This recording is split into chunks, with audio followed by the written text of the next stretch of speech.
Recording in progress.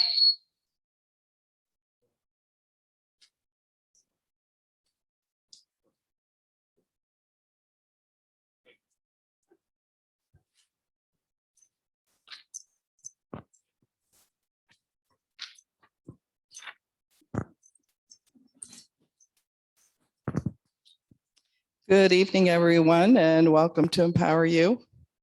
It's good to have so many online tonight, as well as those of you that are here in the studio. I'm Betty Overstreet, the Executive Director, and I'd like to introduce you to the other board members that are here tonight. We have Bill Roll, who's in the back. He's our treasurer and our popcorn maker. When we make popcorn, we haven't been doing that this semester, maybe in the spring. We have Jay Grunke in the back. He's our producer. And of course, Dan Reganold, who's the managing board member, and he will be up here in a few minutes. Just want to remind those of you online and in the studio, this semester's flying by.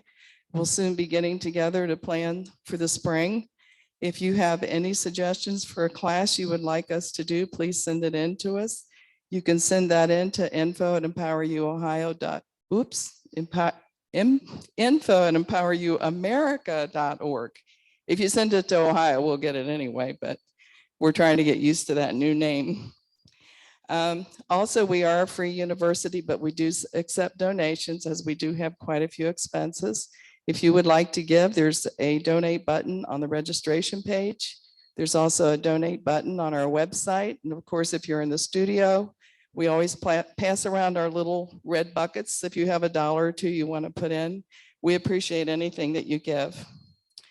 I don't know how many of you here were at the last class. We had a class on wild birds. Now, I told people before that class that I wasn't crazy about birds, but I do like hummingbirds. But I have to tell you, I thoroughly enjoyed that class. It was really good. If you didn't see it, I encourage you to go on and watch it. And I learned more about the hummingbird than I ever knew. And so I'm really impressed with those little hummingbirds, but you're going to have to go on and listen to it. Want to talk a little bit about the classes coming up next week. Next Thursday, we have American Marxism, the book written by Mark Levin. Of course, Mark's not going to be here.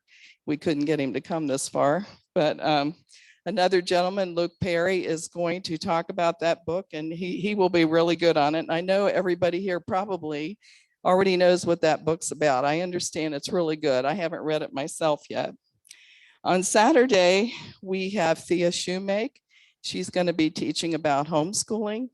If you know anybody at all that's even thought about homeschooling and thought, I can't do that, well, maybe you can do that. I encourage you to pass it on to your kids, your grandkids, whoever, to look into that class, because Thea will tell you what it's all about. She raised all of her kids in homeschooling. So she's an expert on the topic, and this is the place to learn whether it's for you or not. And then the following week on Tuesday, we have Bellwether Blues. And this, actually, that's the name of a book that this gentleman wrote, and he's going to be here, and it's connecting with the millennials, which is something the board talked about for a long time. And then we found this guy that can talk about it. Tonight, when our speaker is finished speaking, if you have any questions, please raise your hand and wait for us to bring a microphone to you.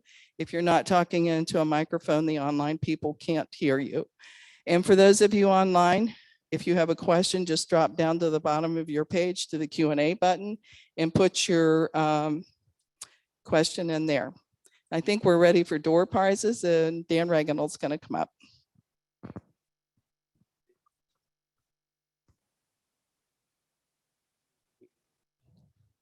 Good evening, everyone. Hello, test, test. How's everybody doing tonight? Would you guys give Betty Overstreet, our executive director, a round of applause? So we've got a couple great giveaways tonight. Good to see so many people online tonight. Wow, a big crowd. I think a lot of them decided to watch the show tonight from home, since the lieutenant governor is going to be at his house tonight, I guess. But we're going to give away this nice holiday wreath for Thanksgiving, Halloween, our first decor. And the winner is number 474. 474. Do we have a winner? 474. 474. Last three numbers, 474. Anybody have that one? Let's try. Ah, Mr. Ken Bowman. He'll make somebody happy tonight, Ken. Here you go. You're such a decorative guy. And then for our online prize, we've got this. This book is the book that our person who's going to be talking about millennials, Jonathan Jakubowski, will be here. And this is his book, Bellwether Blues. We'll be giving this away to somebody online, and we'll let you know who that is towards the end of the night. Just a couple things I wanted to let you know before we get started. First thing, I forgot to mention that Diane Landy had sponsored the class we did on bird watching, and Tom Hagedorn spoke last week. So thanks to Diane for doing that. I've got a required reading article tonight, a little bit different than normal. It's from a friend of EmpowerU, a gentleman by the name of Burr Robinson that lives in Hyde Park. This was in the Enquirer. And what Burr talks about, Burr is just a great guy who has been a patriot for just the longest time.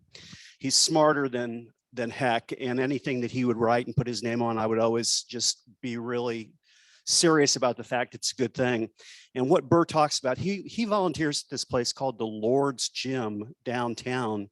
He's told me about it, and he's got an initiative which is been presented as a resolution to the State House about declaring a state of emergency for childhood trauma in Ohio. Ohio would be the first state in the country to declare such an emergency, from what I understand. And this is an article that Burr put in the Enquirer a week or two ago, and I've got copies for you in the back. Anybody online, you can see it. You can just click on today's class, you'll see the link to it. So we've got our class. Oh, and about this whole childhood trauma is an emergency. That's so important now that our state school board has reverted to their number one goal of achieving academic excellence, if you can believe that. That's a great thing. And this kind of falls right in academic excellence, because you got to stop trauma before they can achieve. About our American Marxism class, I haven't told Betty this yet, but Nancy Brenneman, who's our accountant, who was going to lead that class off and talk for a few minutes about tax tips, asked if she could push back till the spring semester. So I've decided to teach a little impromptu class for about 15 minutes next Thursday on a subject that scares me. A few of you might be old enough to remember what happened 50 years ago. In August of 1971, Richard Nixon got in front of the TV and said, I'm declaring a wage, that's a gentleman right there remembers. I remember it like it was yesterday. I'm declaring a wage and price freeze on the entire economy. And so I've decided I'm going to talk to you a little bit about wage and price controls, because I just have this vision, as bad as things are in the supply chain, that I believe at somewhere down the line, we're going to hear those words again, and they're not good words. So I'll talk to you a little bit about that next Thursday before Luke Perry, and I can't wait to talk to you about it. With that said, I wanted to thank Lieutenant Governor Jon Husted for joining us tonight. I've had a chance to talk to John several times about critical race theory, and we've talked about that a lot in this forum. But I just have had a chance to talk to him. He's been a real friend to EmpowerU. I think this is his third or fourth time he's appeared. And one of the things the board has just always really wanted to have somebody talk about is the fact that all kids don't have to go to college. And so John talked to me about his Innovate Ohio program, and I just thought it was something I wanted to give him a chance to tell you about. So let me introduce John. He oversees the Ohio Common Sense Initiative and serves as the director of both the governor's office on workforce transformation and Innovate Ohio. Jon Husted started his life in a foster home before being adopted by his loving parents, Jim and Judy. He is the oldest of three children, was raised in Northwest Ohio's Williams County. The small community instilled in him the importance of faith, family, and hard work that served as a foundation of his public service. He graduated from Montpelier High School and earned both his bachelor's and master's degree from the University of Dayton. John was an All-American defensive back for the Dayton Flyers and a member of UD's 1989 Division III National Championship football team. After receiving his master's degree, John remained in the Miami Valley and served as the Vice President for Economic Development for the Dayton Area Chamber of Commerce. And hopefully by courtesy of Zoom, welcome to EmpowerU, Lieutenant Governor Jon Husted. Thank you very much. It's great to be able to join you this evening. Thanks for the invitation. Your invitation is to talk about how we can help students and adults, for that matter, find a great career without the cost of a college education and the debt that oftentimes comes with it is one of my passions. And I want to start tonight by sharing some good news. The good news is that right now in Ohio, and frankly, throughout most of the country, we're creating jobs faster than we can find people to fill them. If any of you are employers, every day I talk to employers who will tell me I could hire 12 people, 15 people. Another one told me 300 people if they could find them. And it's not because they aren't paying high wages. If you go today, if you click on your phone, if you did it right now, you'd go to Ohio Means Jobs and see that there are more than 250,000 jobs on there that are currently available in Ohio. And 145,000 of them, at least in my last check, paid $50,000 a year or more. So there are plenty of jobs that you can support yourself and a family on out there, but yet we can't find people to fill them.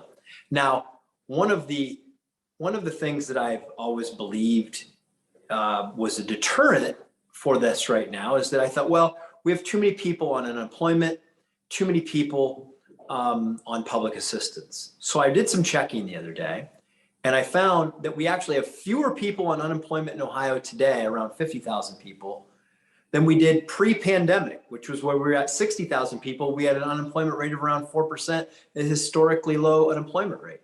And today we have fewer people on TANF, temporary assistance for needing family, welfare is it's commonly referred to as a catch-all phrase. We have fewer people on it now than we did pre-pandemic. So where did everybody go? There are a variety of answers to that question, but I'm not going to solve that tonight. I am speaking to the people who want to go, the people who want to go to work, the people who want to build a more prosperous future for themselves, because we have a lot of ways that you can do that here in Ohio. And I think that what we're doing here is replicable and should be replicated around the country. And when you talk about education and workforce development, it can mean lots of things. Look, do we need more children who show up to school kindergarten ready? Absolutely. Do we need to make sure that kids can read by the 3rd grade? Yes. Do we need to make sure that you're proficient in math by the 6th grade? Yes, because reading by the 3rd grade, math by the 6th grade are all the building blocks for your future education in those areas and across other academic fields. But the number one goal, I believe, should be that everybody that graduates high school is career or college ready. And unfortunately, we have a number of people graduating high school that are neither, not to mention those who don't finish. And so what we are doing in Ohio is we're trying to emphasize and help families and students understand that there are so many great ways for you to earn college credits while you're still in high school. College Credit Plus, something we do here in Ohio, where, just to put it in perspective, in the last school year, 7,777 people, I believe it because it was all sevens, earned a associate's degree while they were in high school, free of charge, thanks to the generosity of the taxpayers of the state. You heard that right.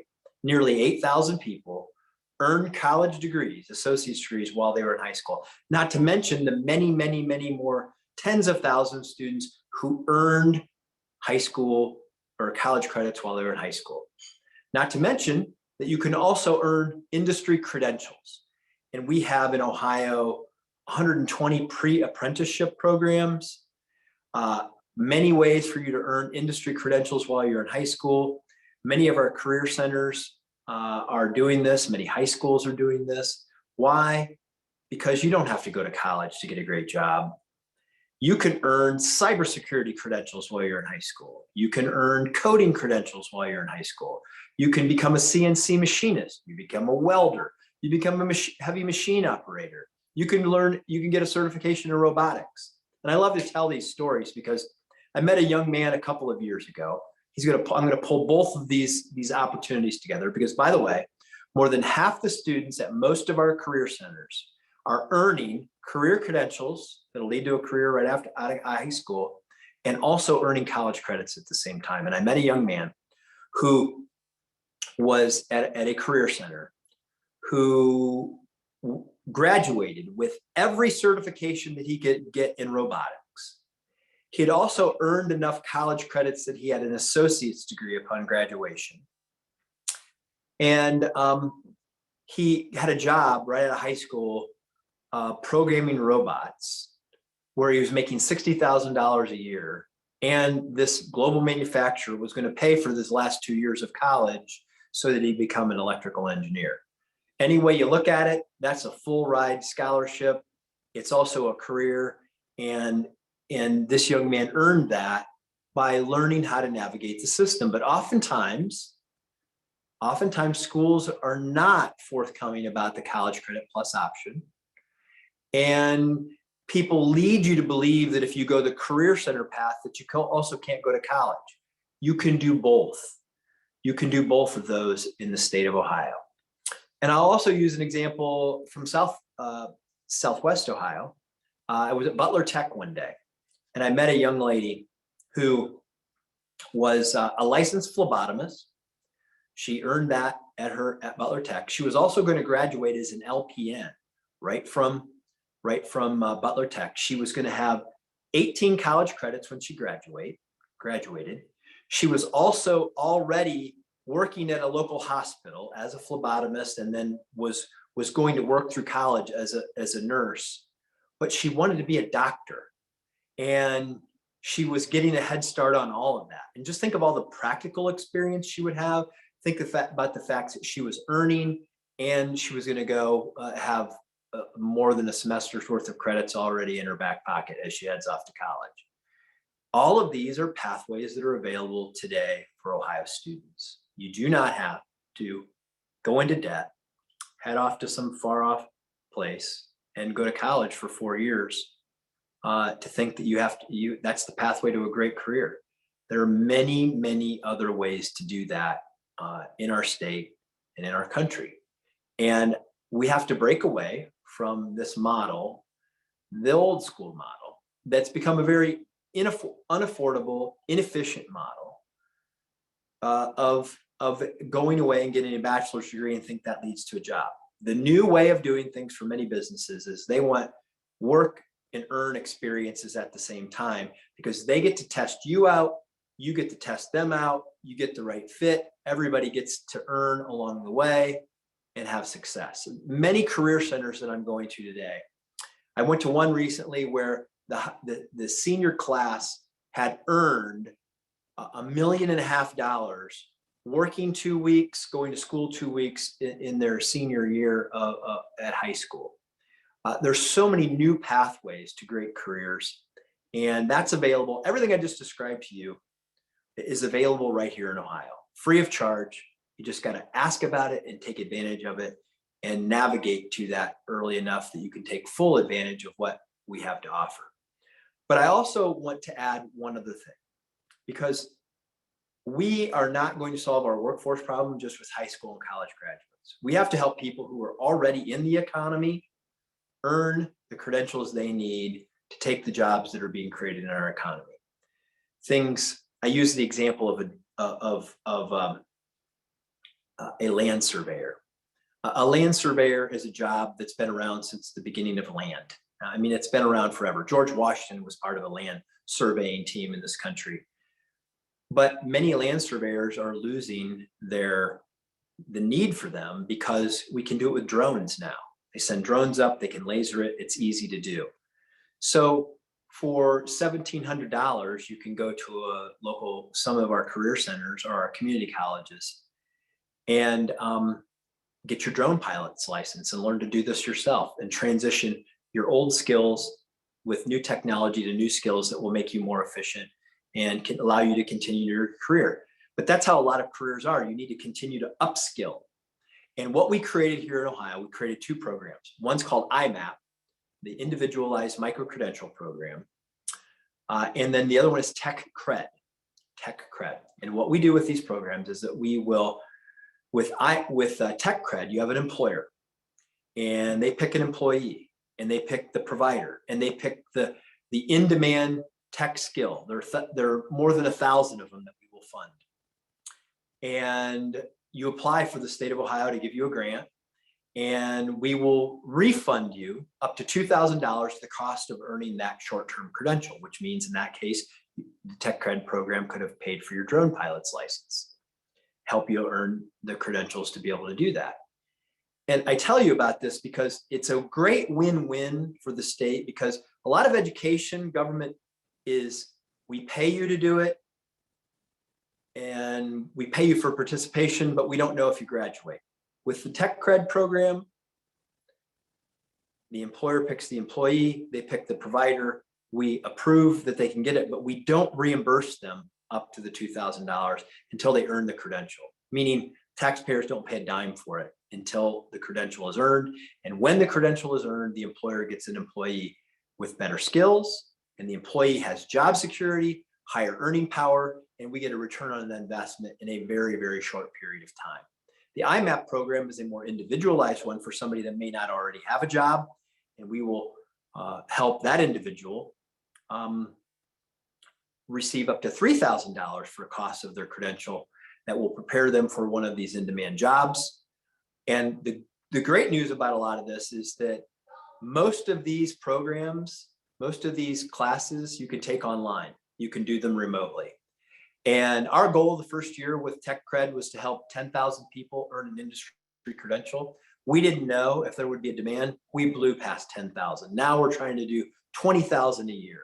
So the strategy in the state, help more students graduate career ready, help them graduate with more college credits in their hand, lead them directly into a career where they can earn and learn at the same time, promote apprenticeships that are also earn and learn opportunities. And then once you're already in the workforce, continue to upskill you through IMAP or Tech Cred.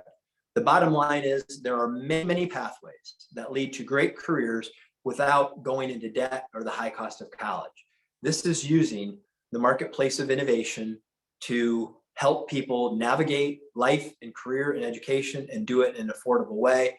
And Governor DeWine and I are very excited about what this means. And we're seeing tens of thousands of more students a year take advantage of it. And I appreciate the opportunity to share that with you, and happy to take questions if you have any for me. Jon, could I ask a couple questions? The first program you were talking about for kids, is it called the College Credit Plus program? College Credit Plus. And you can find more of College Credit Plus at ohiohighered.org. ohiohighered.org.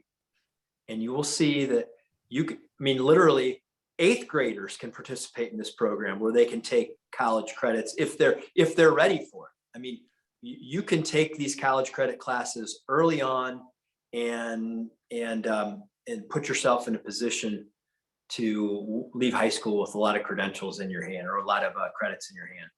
Now, can kids go to their guidance counselor and say, give me information about this, or do they have to go to the website, or where do they go?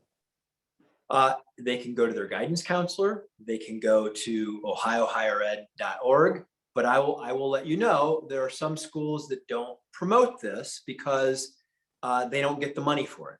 And it actually costs your high school a little money for you to attend these programs. So that's why sometimes they don't get promoted. They may not be highly promoted at your high school, but this program is growing in popularity. Every one of your guidance counselors should know about it. Do you have a problem with parents who expect their kids to go to college? Do I personally have a problem? No. Do kids have problems with their parents who kind of their whole lives have said you're going to go to college? Is that an issue, do you think, or ever? Or yeah, I think there's sort of this social stigma, that, for parents that are at, events that they talk about their kids, they want to talk about them going to college.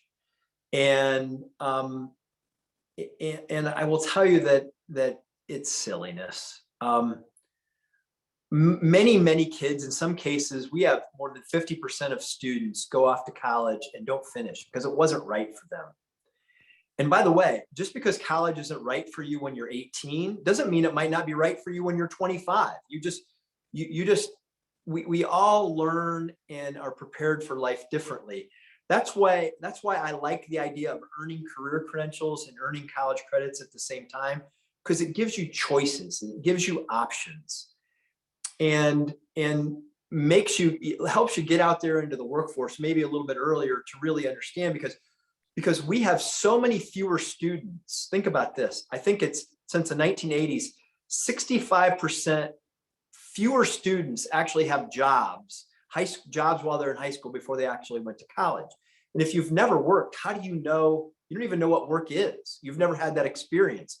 So exposing them to these earn and learn credentialed pre-apprenticeship kinds of programs, I think, are really, really helpful at helping students gauge what they might really want to do in life without putting all of their eggs in one basket with college and then finding it's not the best thing for them. Well, John, if we can get Julia to send us some links to all those 3 services tomorrow, we'll put those on the website. Let's give the Lieutenant Governor a round of applause and thank him for joining EmpowerU. Thanks, John. Have a good night. Thank you. Thank you.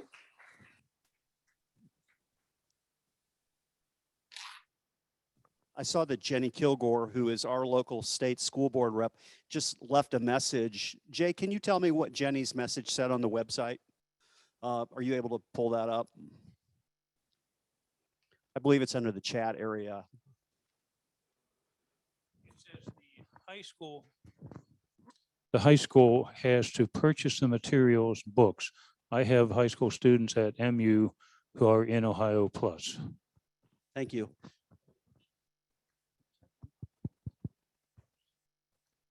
Well, that worked great.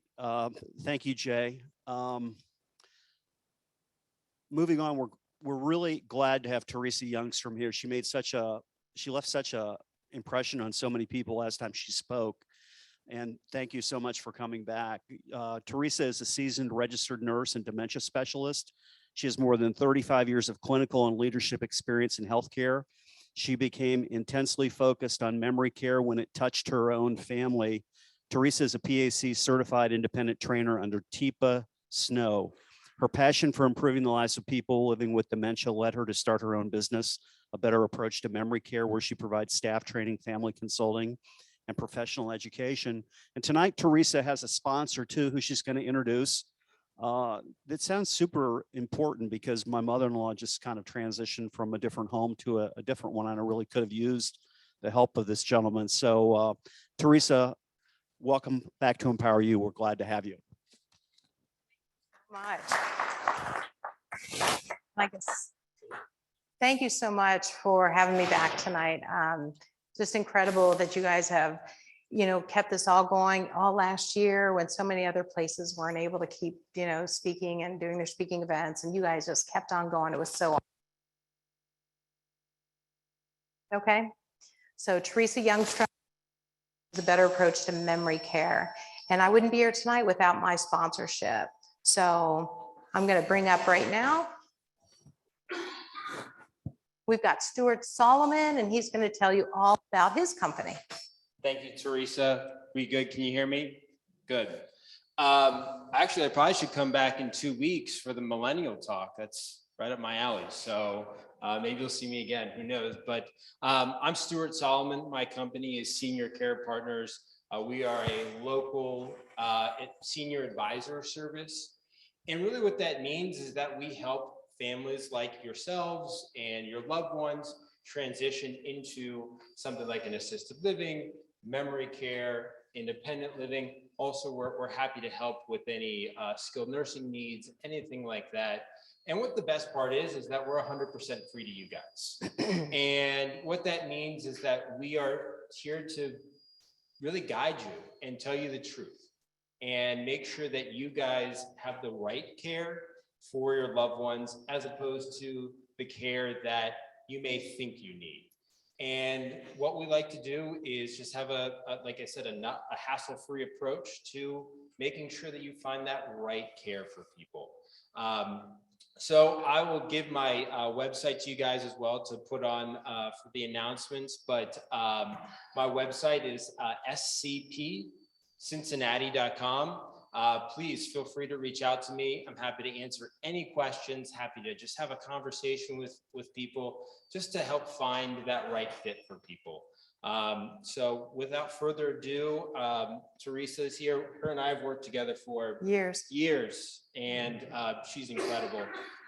She has just some great information for not only the people here, but also for a lot of the people working in healthcare, and she's just amazing. So I'm just glad to be here. So thank you. Thank you. Yeah, and thanks so much. So yes, I have known Stuart for a long time, and I knew him when he was an executive director at a couple different locations. And what's so wonderful, that he really understands what it's like inside of these retirement communities. And now he knows what it's like when he's trying to help you with a loved one that can maybe no longer stay at home.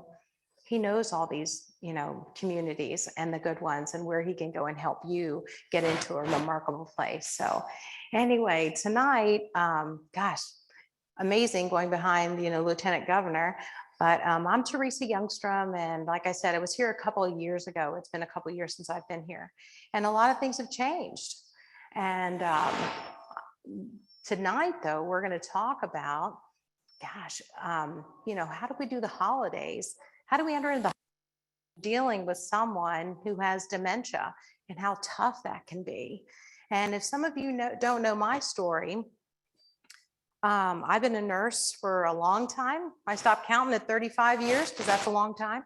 And it was interesting that I had the privilege of caring for so many different types of individuals, whether it was in the emergency room at University Hospital, full-time nights, got to learn a lot of things, I worked high-risk labor and delivery, got to deliver a bunch of babies. I did agency in the hospitals and got thrown into all kinds of messes and learned so many skills. Thought I'd get a big girl job and be an executive director at a nursing home. And so I got to see what that was like on the inside. And then even helped in home care, private duty home care, helped start one of those. And so just really had the privilege of serving in so many areas. When I was serving the company, it became apparent how many folks were dealing with dementia. And then guess what? I started seeing these symptoms in my mother, and I'm like, uh-oh.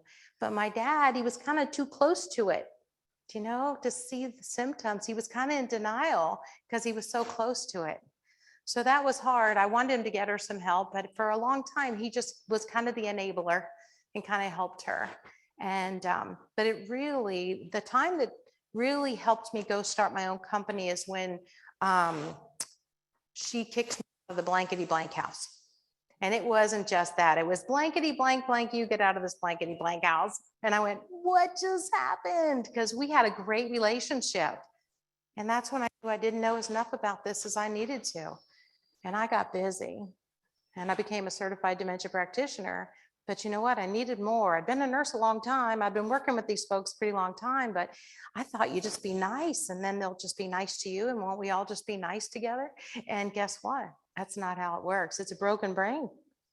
And now we know there are more than 110 different diagnoses that give us symptoms of dementia. So it's not always just going in there and being nice, because they can know they have a disease or they cannot know it. And when they don't know they have the disease and they have this something called anosognosia, well, it's all your fault. And they think they're the smartest one in the room and the rest of you are a bunch of idiots. And so that takes a whole nother type of care plan to care for that person. So if we have about 110 different diagnoses that can give us problems with dementia, there was a lot to learn. And if you might know Teepa Snow, that's who I went and studied. I went to North Carolina to learn how to care for people by Teepa Snow.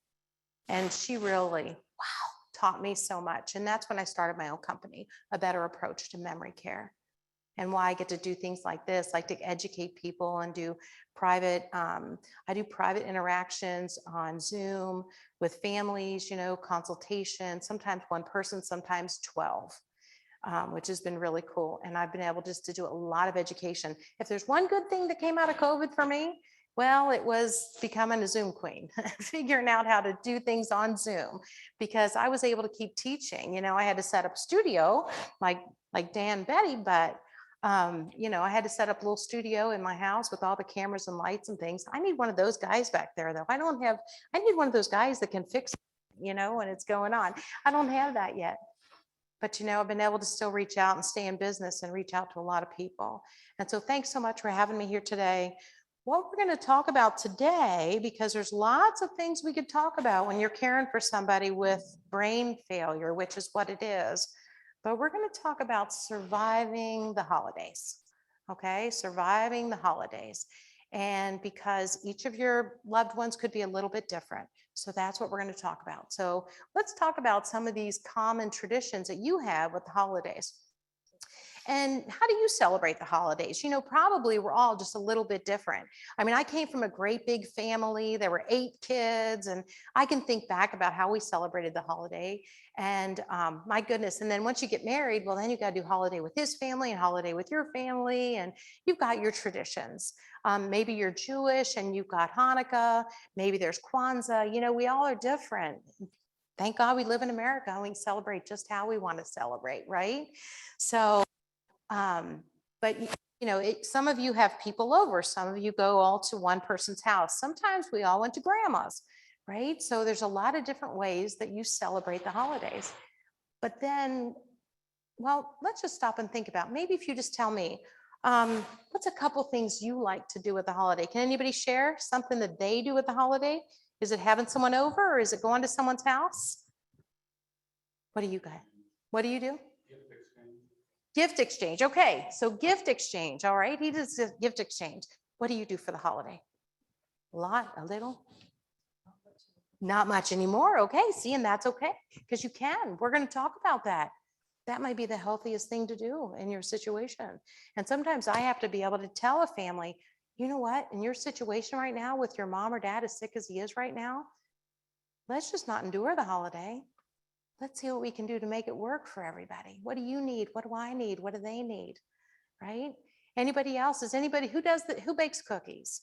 There's got to be some. Okay. Oh yeah, we got cookie bakers out there. All right, fun. Does anybody hide that little elf guy on the shelf in different places? I just became a grandma 3 weeks ago, and so I guess I'm going to learn how to do that little guy. We didn't have that little guy when my kids were little, but we all just have different traditions, and that's good.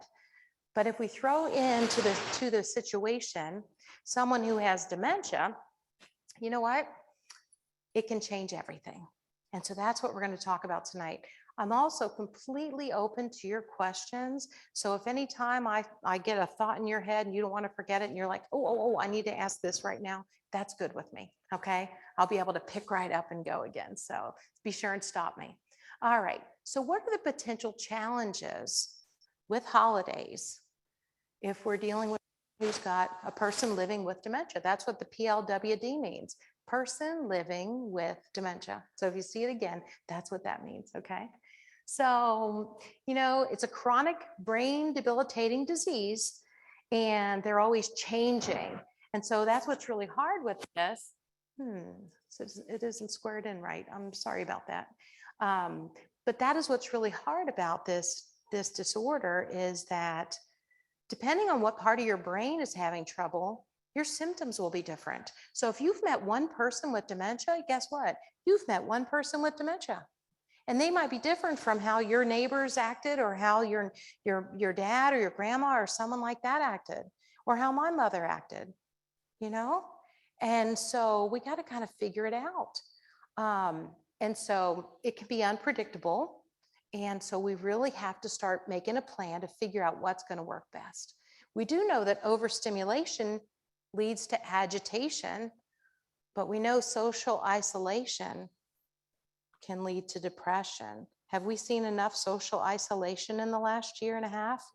boy, have we.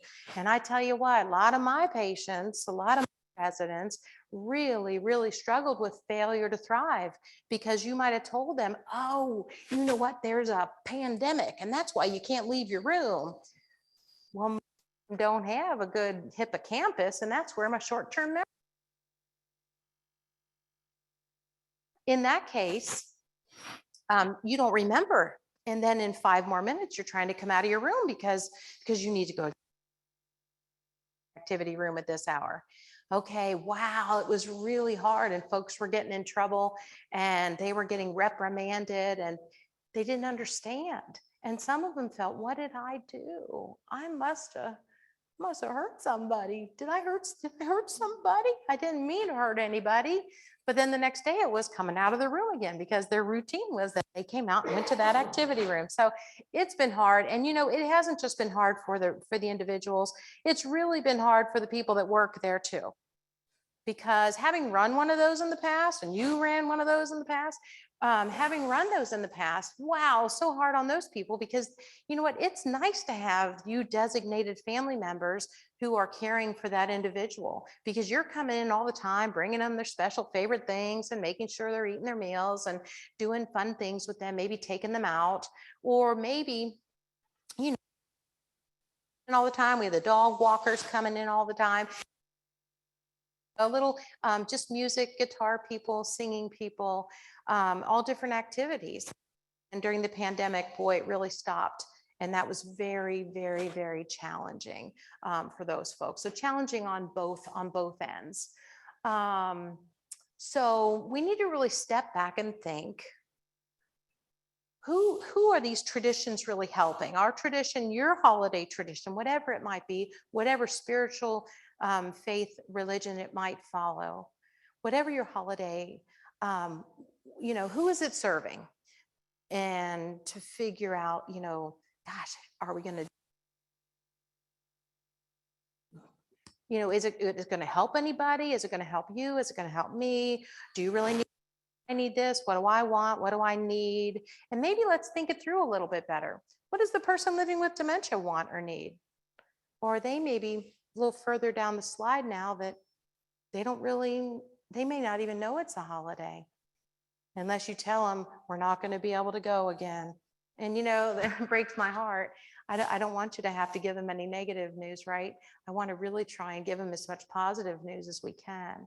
So I just want you through when it comes to the holidays, we've got to make good decisions, and we've got to really think about where they are on that slide, because a true dementia is chronic, debilitating, and it's always terminal. And so when someone comes to me and said, Mom's not doing this, or my dad's not doing that, or I don't remember what happened in the meeting yesterday, I'm always like, okay, time out. Let's go to a medical doctor and rule out a couple things. Let's make sure that your hearing aids are working. Make sure, or do you need hearing aids? I had one gentleman, a guy at said something big and bad. He goes, I don't remember what happened in that meeting yesterday. And I said, well, here's what you need to do. Go see your medical doctor and rule out some things, because your thyroid stops working and you are going to look like you have dementia.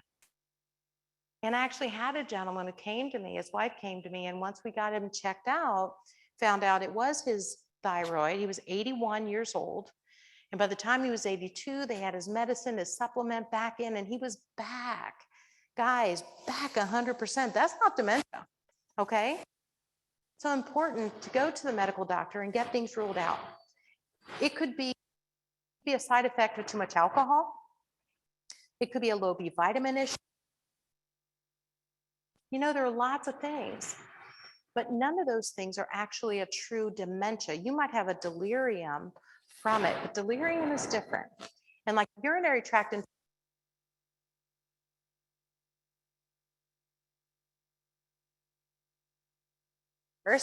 right? I mean, when I worked in the emergency room for a lot of years, guys, and I was in the emergency hospital full-time nights, I could write a book about that. I probably should have wrote a book when I worked there, but I can tell you that we get a call saying they're bringing in so-and-so, and that, she's doing this, she doesn't know who she is, she doesn't know where she lives, and things are just all crazy. And the first thing we did, it was really rule out a head injury. Usually it's what they were ruling out, but we would automatically check the, and 50% of the time, it was a urinary tract infection. We traded Mike's out. Okay. Sorry. So we're gonna need you on the hold it. Okay. Pretty close, not Okay. down here. I'll do my best. Okay, thank you. You're welcome. Check 1, 2. All right. I'm sure he'll fix that for me. So all I can say is urinary tract infection can definitely make us look like we're not thinking well and that we might have a dementia. A person with dementia can get that and make it worse. But that in itself, if something is treatable, not considered dementia. All right.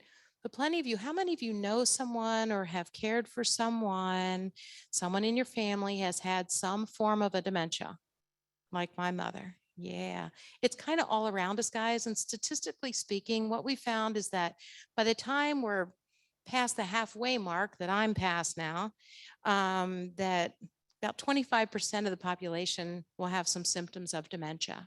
Okay. And by the time we get to our 80s, 85, probably 50% do. Okay. So it goes from 25 to 50. But you know what's really interesting is wonder why we're seeing this. And there are lots of theories as to why we're seeing this. Some will tell you it's your genetics. Some will tell you it's the environment. Some will tell you it's your what you're eating or what you're drinking. There's lots of, or it's just your age. Your brain's just getting older. But we do definitely have more 80-year-olds, 80-plus-year-olds than we've ever had before. That's kind of cool. I think it's exciting. But it could be why we're seeing more of these type of diseases is because people are just plain living longer. All right. Okay. So when we get back to talking about the traditions and how you want to head into the holiday season, let's think about what you need. What do I need? Where are you in this disease? Because it's a slippery slope, but there's more than 110 different things that cause this. So some of you might, just to give you a little bit of history, my mother, who has passed now since I've last spoken to you guys. She's no longer suffering. She passed a year ago, August. But she's certainly the reason why I have to do what I do, because here I was a nurse of 30-plus years, and she threw me out of the blankety blank house. And it made me stop and say, wow, if I need help, there's a lot of other people out there that are going to need help with this. And so to be able to take all this education now and share it with people, that's why I do what I do. But your individual is going to look different than mine. The frontotemporal folks and the Lewy body folks, do you know that 20% of those folks end up in the court of law before they end up with their medical doctor? Because some of them become aggressive. Some of them hallucinate and are very confusing, can become aggressive. They can become they're physically still very able, but their brain isn't working. That's a problem, okay? But the frontotemporal group, you see, the front part of my brain is where I discern right from wrong. It also is where my filter is as to what should come flying out my mouth or not. Because I mean, you might think something and think, oh, I shouldn't say that. That wouldn't be nice.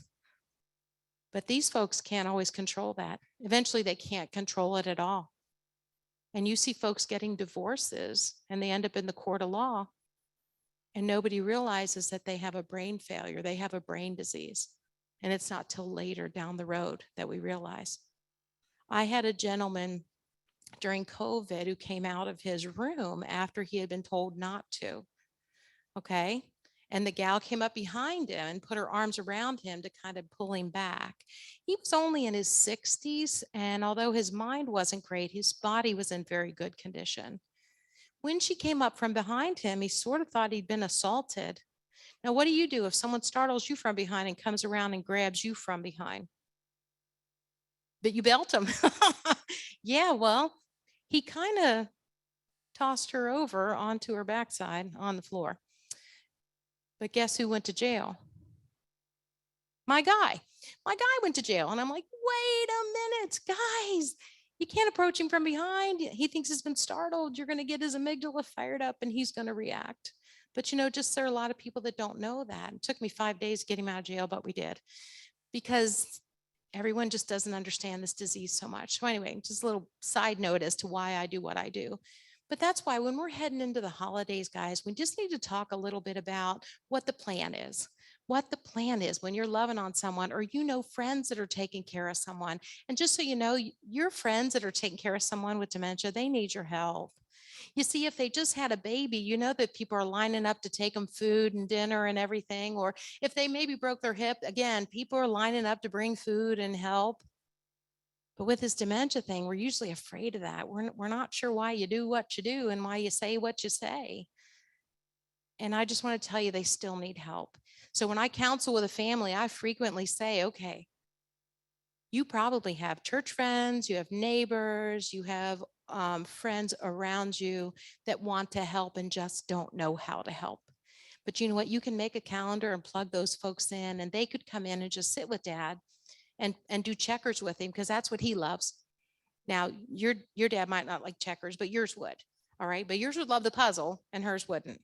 And yours might like playing with that artificial or that battery operated kitty cat, and someone else wants to hold the baby that looks like a baby, right? They're all different, but there are people out there who would come alongside and help. You just kind of got creative about it, and maybe have them come in during a time when it's a good time for them to be awake. They've had their nap, they've had their lunch, and it would be great for them to give you a break. So you can go get your nails done, or maybe run to the hardware store, or just get a break. Maybe just go to the park and get some quiet time. 60% of the care partners die first, guys. We got to be able to help. It's a hard job. It becomes such a full-time job. And especially if they have one of those folks that don't know they're sick and have the anosognosia. So they don't know they're sick. They think all the rest of you are a bunch of idiots. Uh-oh. Uh-oh. So that makes it really hard. So what happens if you're the caregiver and you say, hey, I think we should get some help in here? What are they going to say? I don't need any help. It's all the rest of y'all that are sick. I don't need any help. Okay. So that's a problem, but they are going to need help, and they're going to need education on how to bring in help. And I just want you to know that don't be afraid of that. If they need help, there are lots of things that you could do to help. On the flip side, there are the folks that know that they're losing their memory, and it's so sad. And those are the folks that are usually tearful, and they're depressed and they're sad. And don't leave me, honey, don't leave me. I don't want to be alone, right? But so you got two different spectrums there. And sometimes these folks transition over into these folks just in the matter of a day to evening. Sometimes in the evening with what's called sundowner. You've heard of that. It means my brain's extra tired and I'm not coping quite as well. Okay. And they might not know where they are at night, and I need to go home. I need to go home. You're going to take me home, aren't you? And you're thinking, oh, this is a problem. And if I can just step on the side here and tell you that you ought to say, oh, you need to go home. My word this year is validate. When they come at you with something that's completely bounced off the wall and back, you just better validate it. Get on their team. When my mother said, nobody does a blankety blank thing around here, I've had to wash the windows and clean the closets. Nobody does a blankety blank thing. And her fists were coming up because she was expecting you to come up against her, because for some reason we think if we'll tell them the truth and straighten them out on that craziness, that they'll say, oh, well, of course. Thank you for letting me know. Doesn't work. If they have anosognosia and they can't see their deficit, it's a real diagnosis. If they can't see their deficit, it's just the fists are coming up and we're going to go. We're going to fight about this. So when she came at me with that, I just said, Mama, wow, you must be exhausted. Validate, validate. Her fist settled down. She took a breath. She said, yeah. And I said, well, I think we should go in the kitchen and get some iced tea, and you need to rest. That'd be the best thing. And she goes, yeah. And it was okay. So we can take these situations that could ramp up into a big fight verbally. They'll eventually become aggressive if you push their buttons, guys. They'll eventually all become aggressive. Even the sweet little woman who, acted like just an angel all her life. And they might say things, use the right side of their brain, these emergency words where they can't find the word on the left side they need.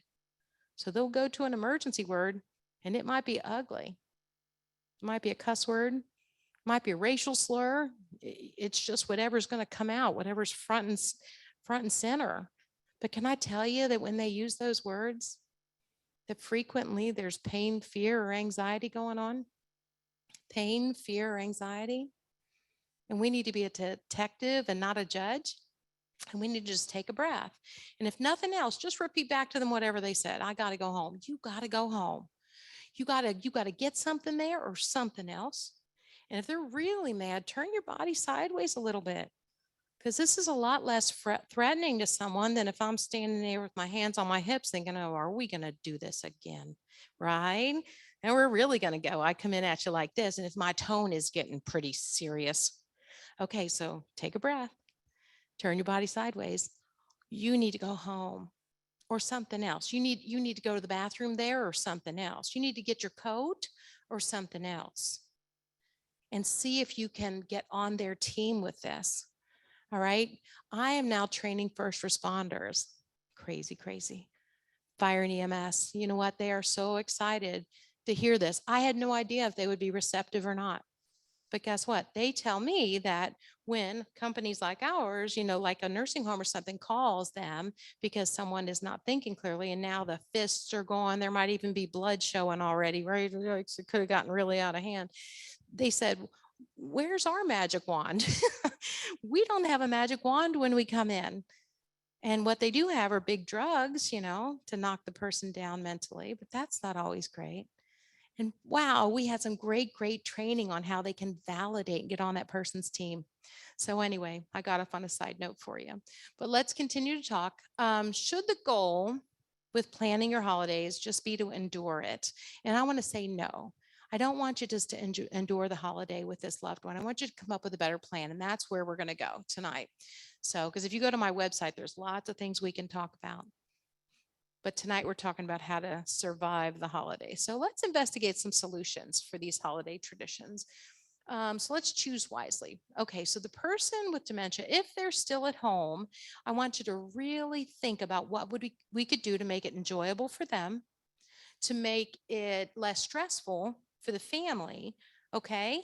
And something that would work. Let's get creative. Let's think outside the box, okay? We don't have to just keep doing the same thing over and over. You can't see all of my slide there, but it says the best generals win because they choose their battles wisely. And so you have to pick your battles.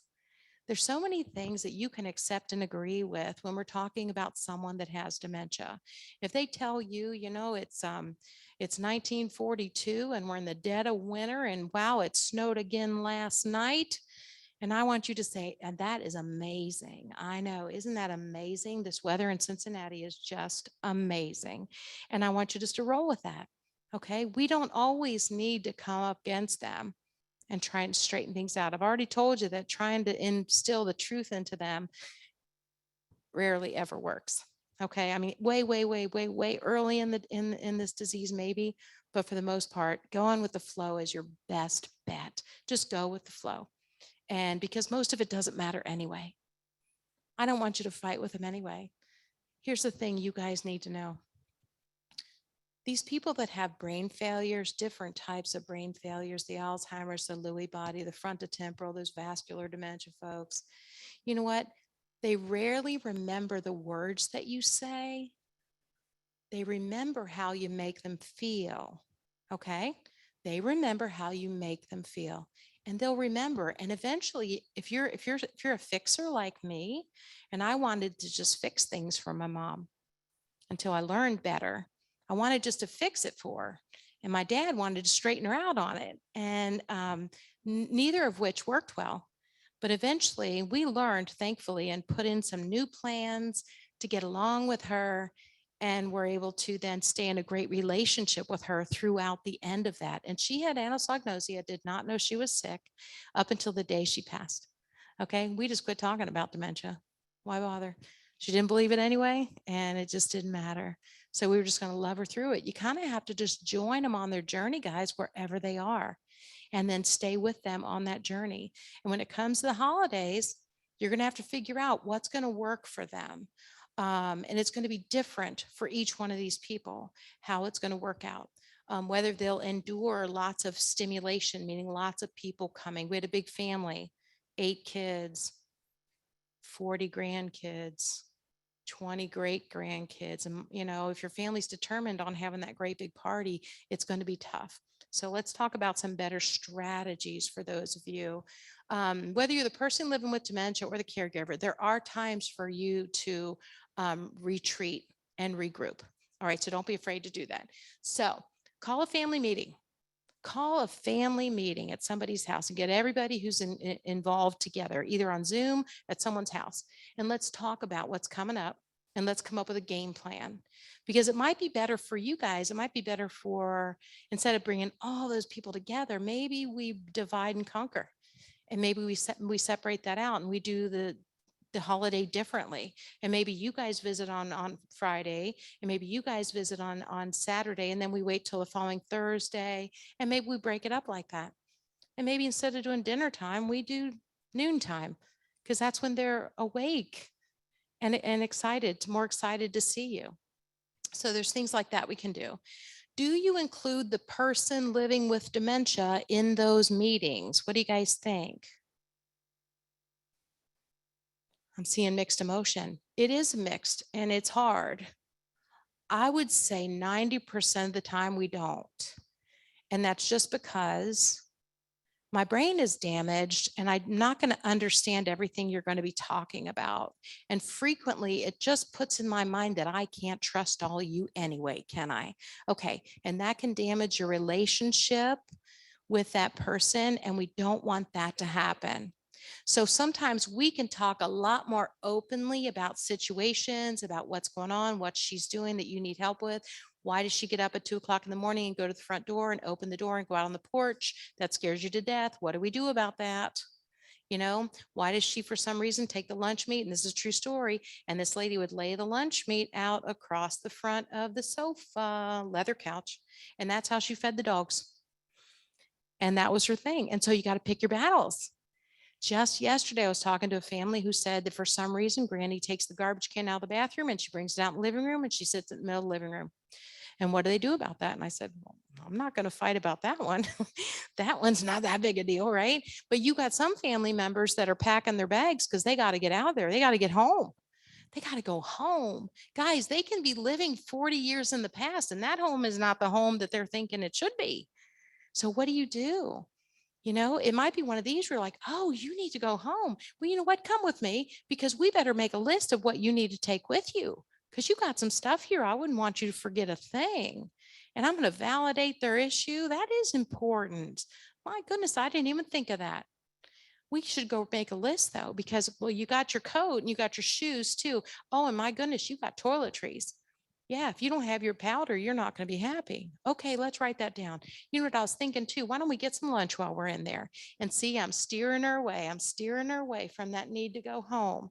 And then I'm going to say, oh, you know what? I really want to make those cookies today. Could you help me? You know, and then steer her away from her desire to go home, that fear that was in her that I need to get out of here because it's not looking right. Okay, so get creative with it. It can be done. They're all going to be different. So I'm going to say probably we don't include them in the meeting unless it's way, way, way early in the diagnosis. Okay, but probably at that point, you aren't needing to have this talk at that point. I have had families though who early in the diagnosis say, okay, we're just not going to tell anybody. You know what? Try and act like you got some sense, okay? When we're out with everybody, all right? Like when we're at church, try and act like you know what you're doing, okay? And you know, and the poor patient's kind of like, what are they going to do? It isn't like they want to act that way, all right? And it's not that these people don't love them. It's just that they don't have information. I'm not going to beat them up for a second.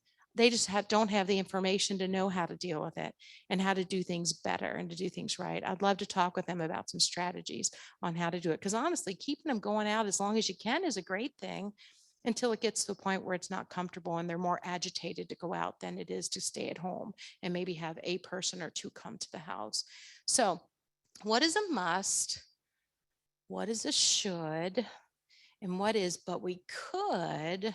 And that's the way you're going to have to approach the holidays when you have someone with dementia. You're going to have to think a different way.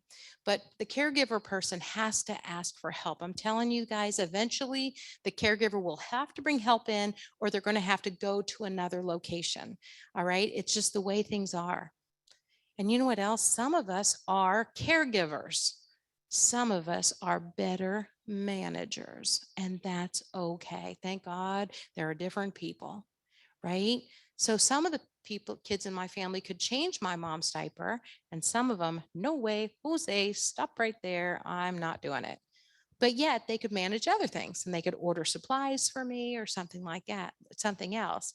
So you guys got to get together. You got to talk about it. The caregivers got to let go of their ego. And for goodness sakes, never say, hey, we're never going to bring help in, or mama, we're never going to put you somewhere. We would never do that to you. Because something's going to happen and you're going to find yourself in a mess. And you said those words. So my words are always, I always told my mom, I said, I'll be with you thick and thin. Whatever happens, we'll figure it out together. We'll figure it out together, thick and thin. I'll be with you. Okay. But there's a time and a place when you need to call Stewart's company. Stewart is the one who can help you take that next step and find the next best place for mom, a safe place. Maybe it's assisted living, but maybe it's memory care. That's what he does. There are lots of great resources out there that can help you. Maybe it's just bringing private duty in. My best advice is to bring private duty in for a while. Let your loved one get used to and develop relationship with somebody. And then when it is time to move them into a community, we let the caregivers go with them too. It's a little more expensive, but we can wean them out as they adjust to their new location. I would say that's best case scenario. It won't always work that way. Because sometimes what happens is the caregiver falls, breaks a hip, and then, oh my goodness, we need a place for mom to go. Oh my goodness, we got 3 days to figure this out because my sister can only come into town and stay. And then we end up going to not always the nearest place, not always the best place. I'd still call Stewart's company and let him help me find a place. Because you know what? Companies like Stewart's, they know where the open beds are. They know where the best reputations are. They know who's been charged with some fault that they haven't done something right with a family. So, and they know how much people charge. And so they're going to help you find the place you can afford to. All right. So at large events, what that says is at large events, I would assign somebody to be with your loved one every hour. So when my dad would have that big Christmas party, I would make sure there was somebody assigned to mom for an hour, and they sat with her and they watched out for her. They watched her mood. They introduced her to people as they came in. And don't you ever walk up to someone with dementia and say, do you remember my name? Okay, that'll be points off. Just remember, I've told you that now, so you can't go do it now because I've already warned you. You're not allowed to say that. But you can go up and say, hey, it's Teresa, the nurse. It's so great to see you again. And you put your smile on and you just tell them who you are. You know what? When we go up to them and ask, do you remember my name? Do you remember you knew it last time. Wait, he knows. You remember my name? Okay, who am I really trying to serve there? I want him to know my name from my heart. I don't want them to be sick. I don't want them to have memory failure. Right. And I'm trying to serve myself, but all it does is put them on their heel. And next thing you know, it's get out of my blankety blank house because you made them afraid because they couldn't figure it out, and it scares them. And I don't want you to be part of the problem, guys. I want you to be part of the solution. Okay. All right. Let's see. Know when they need quiet time. There were plenty of times during parties like that my mom would start getting agitated, and I'd say, oh, she'd say, we need to go home. It was at her home. And I'd say, oh yeah, we got to go home. Let's go back and get your coat. She was in a wheelchair, and I'd push her back to her bedroom because that's where everybody piled their coats. And next thing you know, I'm telling her a story. Don't ask questions. Tell them positive stories. I'd start telling her about the puppy we got.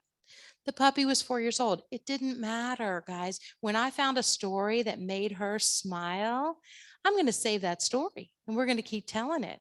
And I knew that I could tell her that story and make her smile. Okay. All right. Put yourself first when it comes to your health. If you're a caregiver, put yourself first because, like I said, majority of the caregivers will pass first because they exhaust themselves. They don't get help. They don't eat right. They start ordering pizza and not getting good nutrition, not going to the gym anymore, not going for their walks anymore, right? And then next thing you're falling or you're having a heart attack or something, getting cancer. So stress can really be hard on us. I would much rather you get help early on. And then we see, and we were able to keep my mom home till the end. Not everybody can do that, and that's okay. It's not a competition, y'all, right? It's whatever's going to work out best for that family and that individual. And but I got to tell you a story. There was one lady who the husband just started keeping her at home, and she was a social butterfly, but he wasn't, and he just thought it'd be safer to keep her at home. And so for a couple of years, he just kept her at home, and she kind of was like, she just sat there, didn't do much, and so we talked about the possibility of her going to a community, a group home type setting. And he went and checked it out. And he got to thinking, he goes, you know what? She would love that place. Here's the deal. He did end up letting her go stay at that place and told her they were getting the house painted and he would need her to stay there for a couple of weeks while they got the house painted. But do you know what happened? She loved that place so much. It was all women and they quilted together. She could still use her hands, and she did forget she was married to him. And so it was a huge sacrifice for him. But oh my goodness, when he brought me to visit her, she was delightful, had no idea she was sick, was still super active, super physically active, and she was doing great. So none of your situations are going to be the same. I'm not here to judge anybody on how we end up having to process when it comes to dementia, because you're all just different. Our finances are different, and your individual with dementia is going to be different. Okay, so you also need time to step away, right, and recharge. It's important for family and friends to understand the situation that you're in. And I know that we're not good about asking for help. Any of y'all not good about asking for help? I know I'm not either. I asked my husband. Yep, I'm not good about asking for help. But it is good to be realistic and tell people what's going on. But the truth is they won't all get it. And I've even worked with a lot of families where it's usually the out of town kids that don't really realize how bad it is. And they come to town for a visit, and mom seems to put on her best side, doesn't she? Well, that's because the right side of our brain has something that allows us to be cordial. And that's why your loved one will be better to a caregiver than they will to the person closest to them. The person closest to them, the filters are out, baby, and you might hear round and call you everything, right? Oh my goodness, my mom could call my dad some things. He was an angel. But then the caregiver would come in, she'd go, hello. And some people would say, see, she knows what she's doing. She's manipulative. And I said, oh no, she's doing the best she can with what she's got left. But that's just the right side of her brain kicking in. That's why when you take them to the doctor, what do they say? Sir, I'm fine. I don't know what they're talking about. I'm fine. And frequently they can look better than in front of strangers than they can in front of you. But so not everyone will get it, but that's okay. But what if we gave them some tools? So one thing, playing favorites is a good way. If you're caring for someone that has dementia, it's good to have a list of the things that make your loved one happy, right? Whether it's their favorite food or their favorite blanket or their favorite sweater, or maybe they like to talk about something, or maybe they like strawberry ice cream, but then it's good to have the list too somewhere that's like, okay, these are the things you shouldn't do. These are things that set her off. And so don't talk about this, don't talk about that. If you don't keep the room warm enough, she's going to be irritable, big time irritable. And so this is just a great list. And by the way, these notes, if any of you want these notes, I would email you a copy of these notes if you send me an email saying you want a copy of these notes. Okay, I'd be happy to do that because they didn't come up great for you. And so it's just my name, Teresa@teresayoungstrom.com. I would be happy to email those to you if you want me to.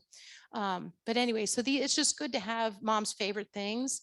And then taking care of the care partner, last part. What applies to the care partner?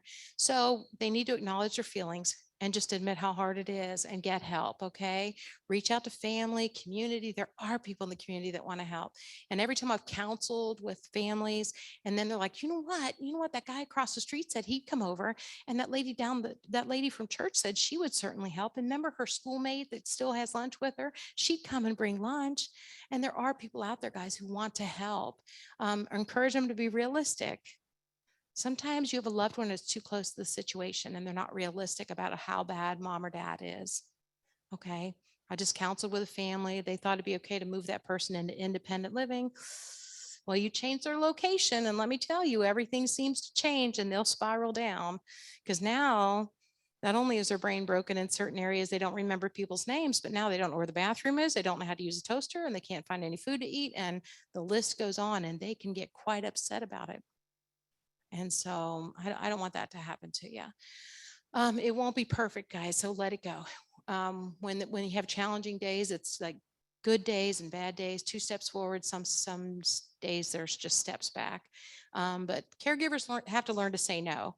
I know you always made the cookies for that party for your grandchild's school, but now this year, if you're caring for someone with dementia, it's time to say no. I can't do that. Right? Or you always did this, or you always hosted the New Year's Eve party. It might be the year. Nope. You know what? This year we're not going to do that. Or maybe you always cooked all the Thanksgiving dinner. You get the idea. You guys need to be able to say no. And at some point you have to avoid traveling. And this is so upsetting for some families because they always had their routine. They always went to Florida or California, wherever in the South they went, in the wintertime.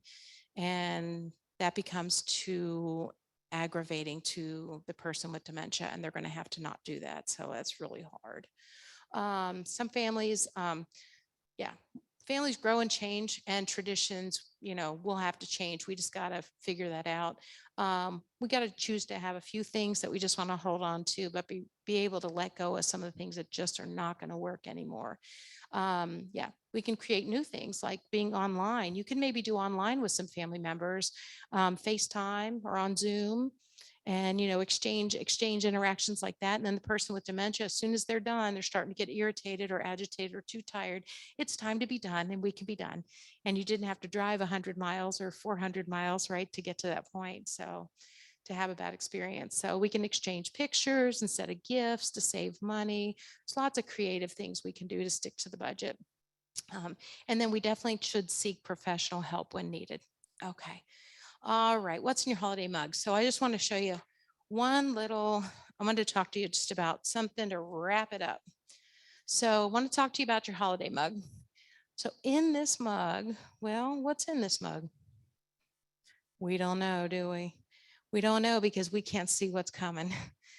It's going to be unpredictable. If we're caring for someone with dementia and this is what's in here is how our holiday is going to go. Yikes. It's hard to know because it's going to be unpredictable and they change. And the sad thing is, as soon as we figure out how they're wired for this week, what happens? They change. I know something happens or they get a urinary tract infection and they change. So this may be what we're looking at for your holiday. Or a couple other samples here. This might be what your holiday is going to look like.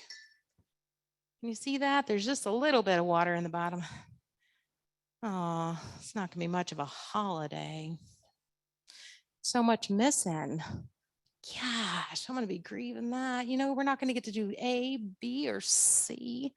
All we got left is E, maybe F. I don't know. But I just want you to think about if this is what the holiday is going to be, let's pull back and make the little part we get really good. All right. Try not to just grieve what we don't get to do anymore.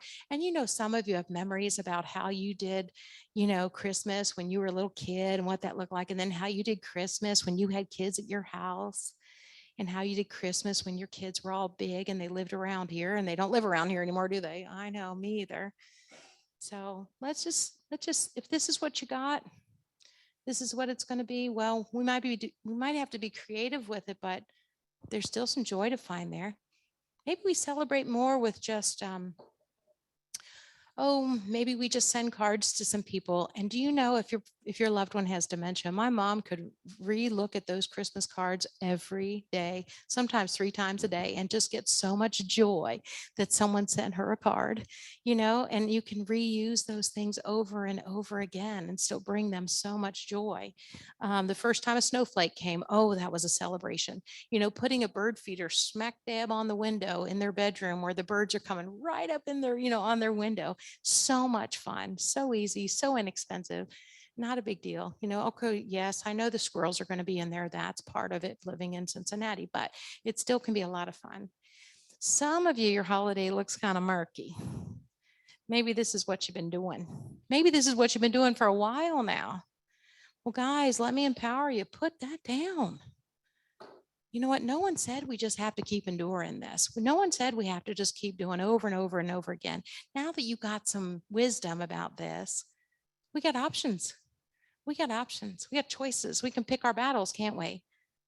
And maybe we don't do it this year. Maybe we don't do the big holiday. Maybe we don't do it on the same day. Maybe your daughter can come first week in January, and maybe that's when you have your holiday. Think outside the box, guys. Get creative. This brain disease is really tough without trying to shove them, trying to shove them back up to do stuff they could do before because they can't do it now. It's chronic debilitating. All right. We got to love them where they are. We got to validate their needs and love them where they are. And so I don't know what's going to be in your mug this year, but I hope you still have a happy holiday. Okay.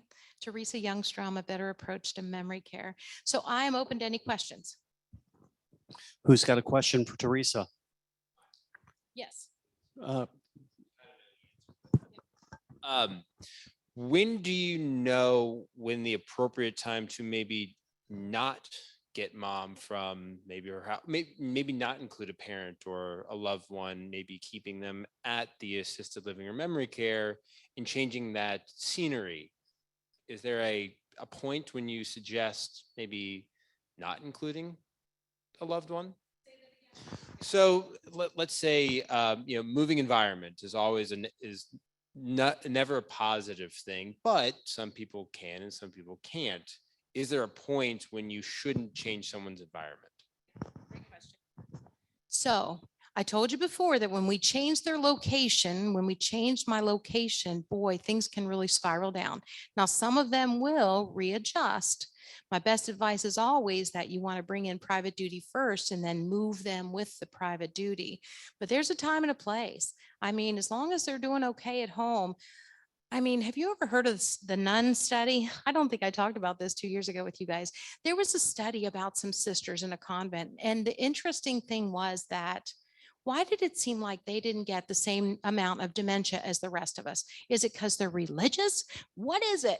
What is it that they didn't seem to have the same amount of disease as the rest of the population? So they actually agreed. I think there were, I don't remember the exact number, but it was a significant amount. And this study went on and they were having autopsies after they passed. And you know what they learned? Just as much dementia, just as much brain failure, brain disease, Alzheimer's as anybody else. Well, what was it? What was it that they didn't demonstrate? Sameness, routine. It's not perfect, but it helps. Yeah, if you think about their lifestyle, guys, what do they do every day? Pretty much same thing. They get up, they might have their prayer time, they have breakfast together, they have their jobs. Listen, people need purpose.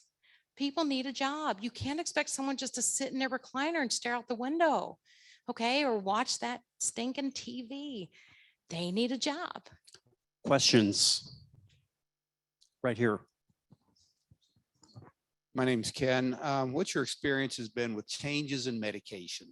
Sometimes the doctors get it right, sometimes they don't get it right. So Yep. how do you flag that when they're having an adverse reaction to a change in medication? Yeah.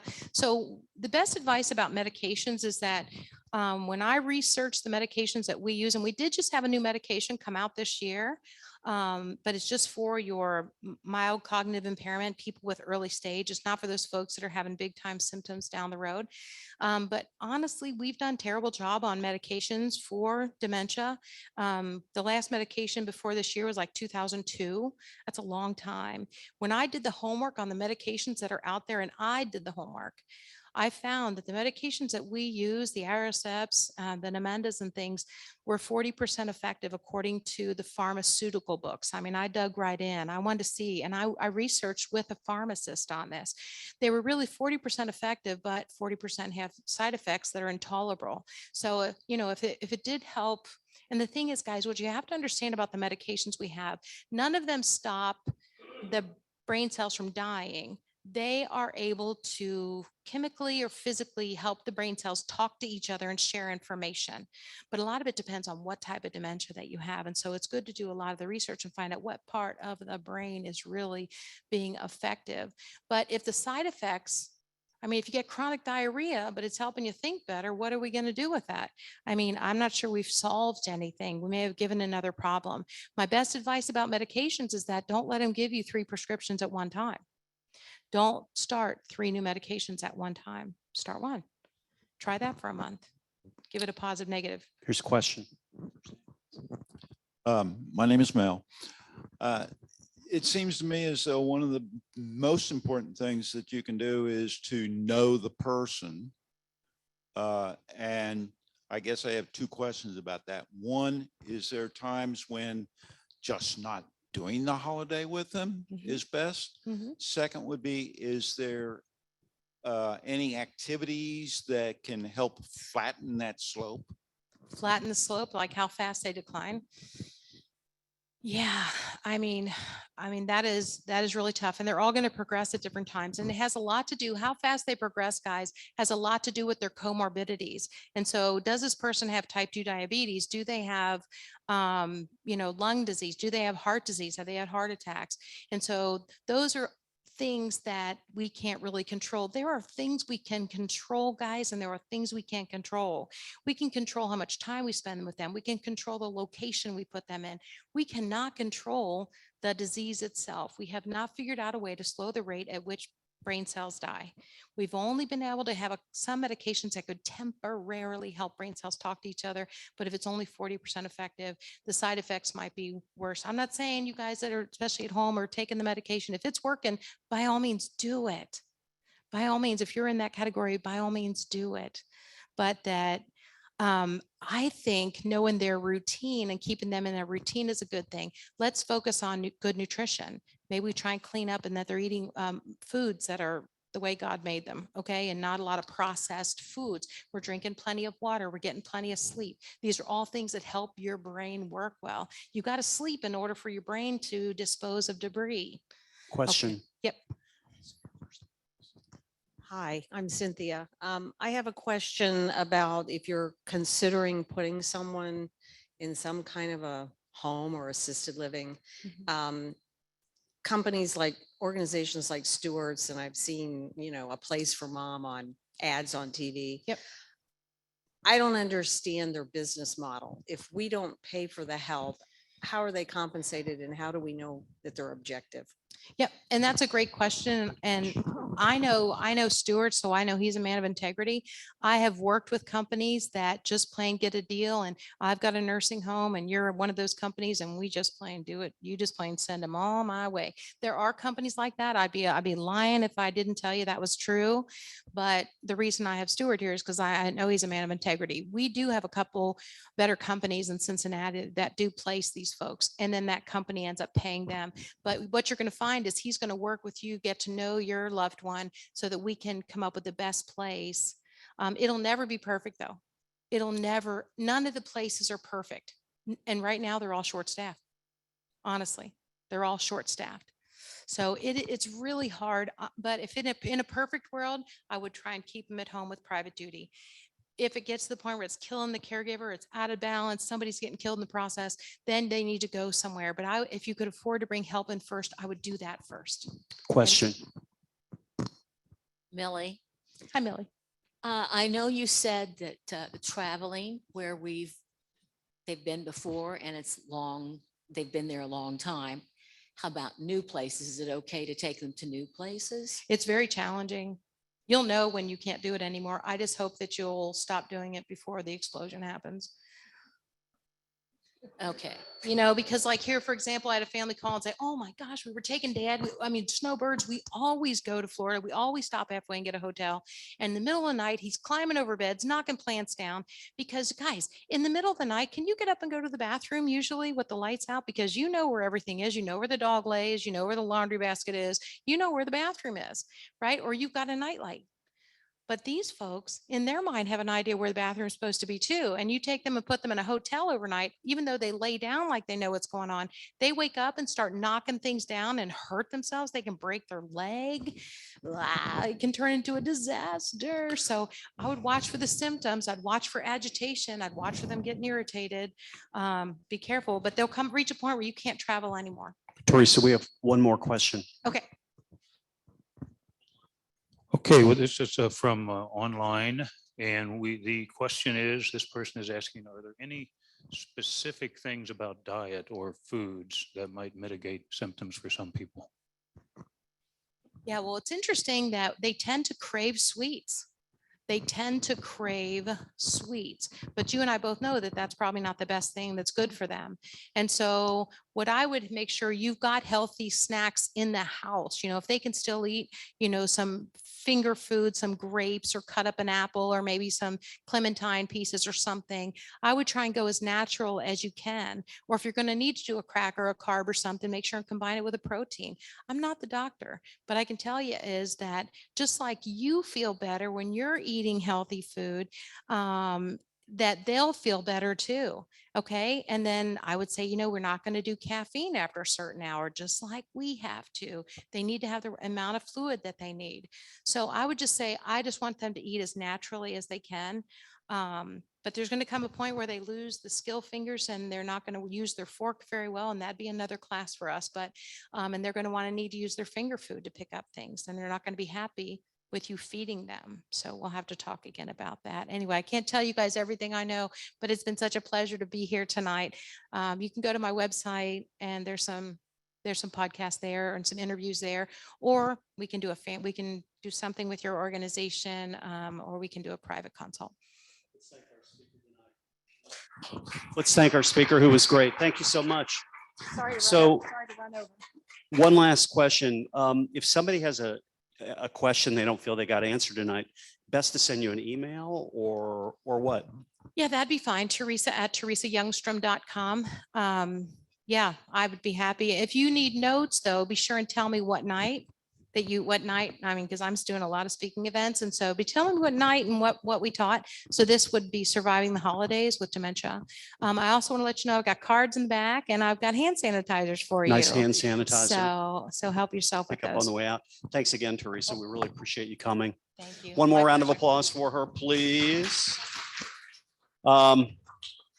Just a couple quick things. Our winner tonight online is Lynn T at gmail.com. You've got a copy of the Millennial book, which I've read a little bit of it. I think you'll enjoy it. Let me tell you a funny story as we wrap up tonight. We've got such a big staff upstairs at EmpowerU throughout the week. We're constantly working, trying to be creative, come up with new ideas. And I think our email editor maybe went a little bit too far yesterday with their email that got sent out. I got a few comments about it, kind of like the comments I read to a few of you the other night. I think the title of the email said Dementia with Lieutenant Governor Jon Husted. I hope the Lieutenant Governor isn't on. Needless to say, that staffer, they've been terminated. And when I terminated them, they told me that they were happy they didn't want to work anyway. So I just encourage you to tonight go out and empower you. Thanks. Have a great night. See you next Thursday, not next Tuesday. And to the DeWitts, I hope you have a great trip. Thank you, everybody.